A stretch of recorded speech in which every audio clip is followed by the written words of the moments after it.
It started off nearly perfect. Every relationship has their hiccups. Mistakes will be made. They could be big or small, but hopefully we can just get past them. That's not always the case, though. A few years ago, a man went through quite the family drama. He, we'll call him Jake, shared his story on Reddit. Jake thought he and his wife were the perfect couple. They lived out in the suburbs. They were financially secure, nice and healthy, had great chemistry, with two amazing kids who were 9 and 14 years old. The two had a good social life, and Jake genuinely thought they were a happy couple. That was until they started going through some rough patches in their marriage. But they were the perfect couple, and this was just some typical married people problems. They were working long hours, and there were some developmental problems with their son, so things were a little tense.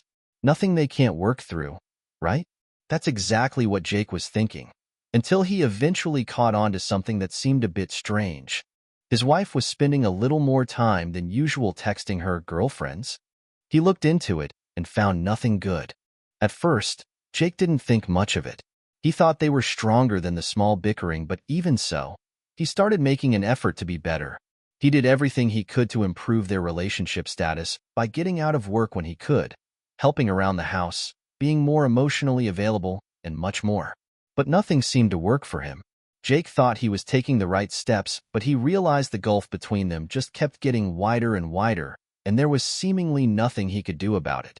Then one day, while Jake was recharging an old iPad for his son to use, he stumbled across something not meant for his eyes. The iPad was still logged into his wife's Facebook account, and the Messenger app was blowing up. He looked into it and thought some of the messages were highly questionable. The messages were between her and a guy from her hometown who Jake fondly refers to as Jim Bob Cooter, or JBC for short.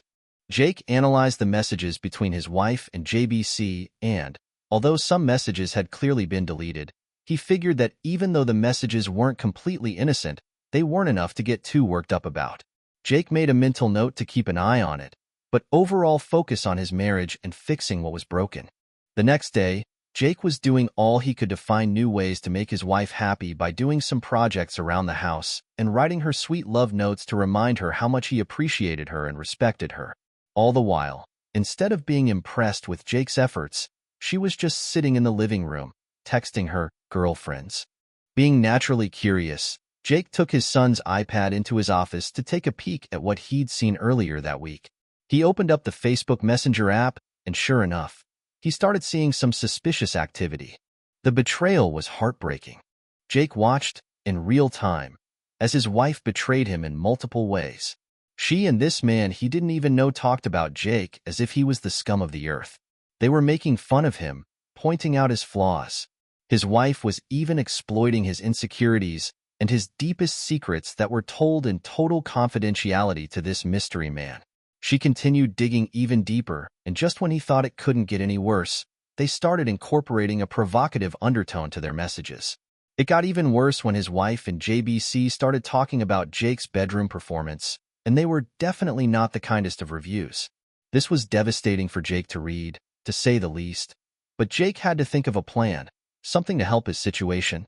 He couldn't do much, so he started taking some screenshots here and there. He couldn't get the entire conversation because his wife was deleting them as soon as she sent them. Jake knew he couldn't confront his wife. Not yet. The wound was fresh, and it was too much to handle. So he stayed in a separate room until his wife fell asleep, had a couple drinks, and started thinking of a plan.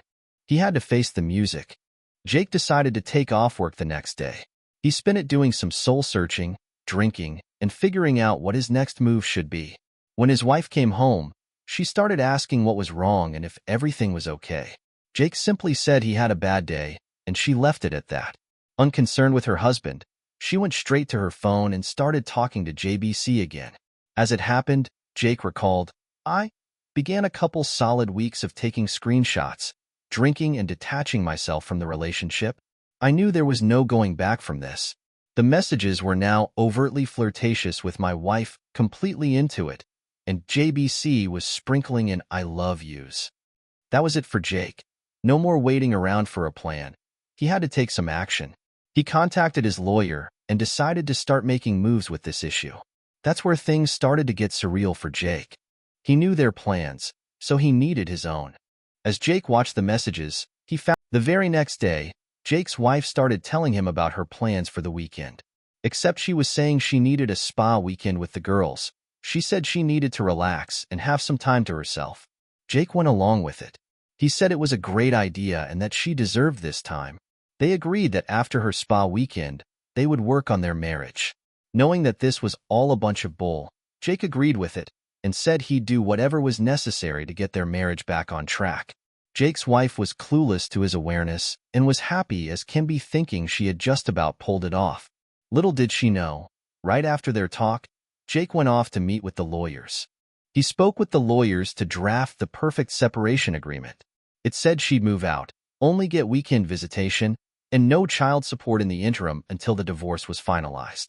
After meeting with the lawyers, all of his feelings toward his wife had vanished. He was officially over the emotions of betrayal. Instead, he started taking care of business. The day finally arrived. Jake decided not to go into work so he could focus on what was at hand. He withdrew half of the money from all their joint accounts, he left her half alone, and redirected his paycheck to a new bank. He closed their money market account and got a cashier's check for her half and deposited his into his new account. He stopped by a printing shop and printed off around 75 pages of the Facebook Messenger chats. He ran around finalizing the details, avoiding being at home where she was. Eventually, she left. She told him she loves him, and he told her to enjoy the weekend and to have fun. Jake waited around, and by 8:30 p.m., he decided it was time to go to the hotel and confront the issue head-on. That's when it all went down. He got to the hotel and called his wife's phone from the lobby. It went straight to voicemail. Jake's mind started racing. He thought she and JBC are already going at it. He tried to forget all of that as he went up to the front desk and asked to use the phone and for it to be connected to JBC's room. After it rings 3 times, JBC finally picked up. JBC, hello? Jake, JBC, can you send my wife down to the lobby, please? JBC, I don't know what you're talking about, bro. Jake, okay then.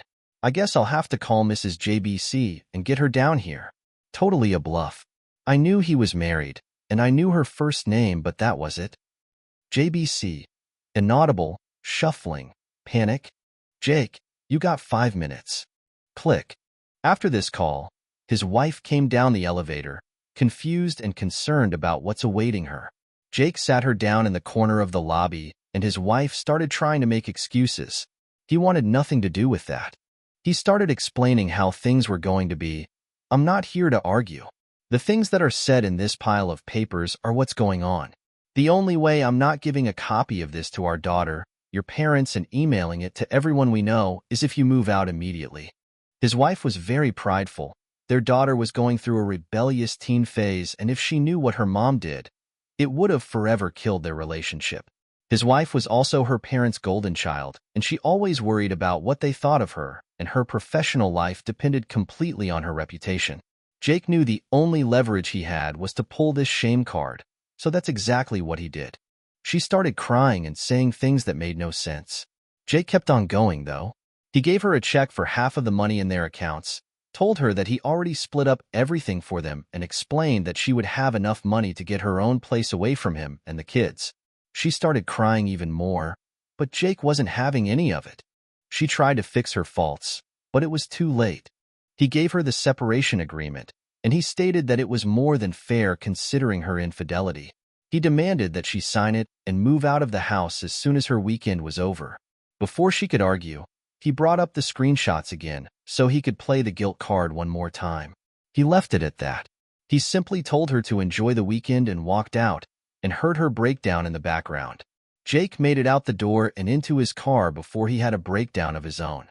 Throughout the weekend, she kept trying to call him, asked him to talk, but he wanted nothing to do with her. Eventually, the weekend ended. She signed the agreement and started moving out of the house. She explained to the kids that mom and dad just needed some time apart, that they still loved them, and all other aspects of a standard divorce talk. After about a week, she wanted to have a real talk. Jake had figured out what he wanted and agreed to speak with her. Except Jake had some ulterior motives to this meeting that his wife didn't know about in the slightest. He'd get even if it was the last thing he'd do. She said she was sorry, She wanted another chance to be with Jake and her family, and how she'd do anything. Jake had zero intentions of ever taking her back, but he decided this was where his revenge would come into play. He said she should set up marriage counseling that worked with his schedule. Jake explained he couldn't live with her, but she should be around to keep the relationship going with the kids. So she came by to the house to cook and clean and take care of the kids and normal house chores, but then would go back to her place at the end of the day. He was completely using her in her vulnerable state.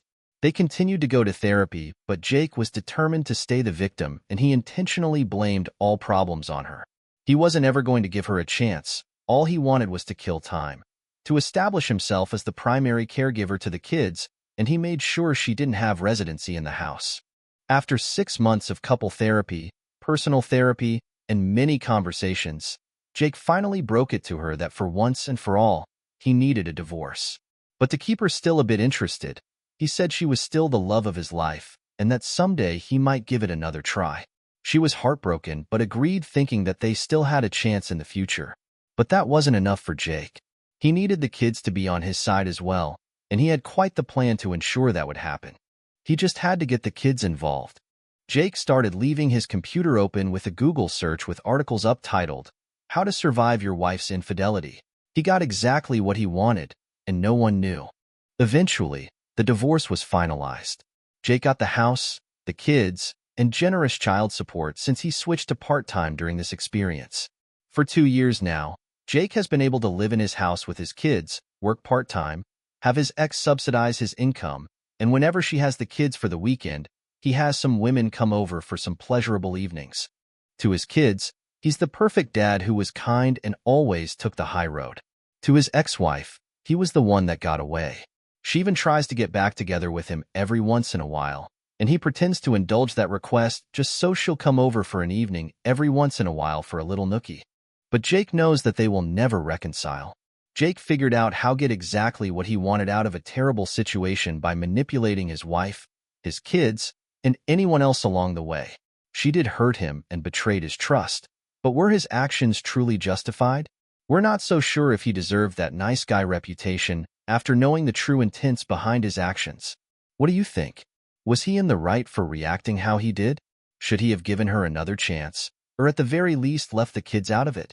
Let us know what you think in the comments below.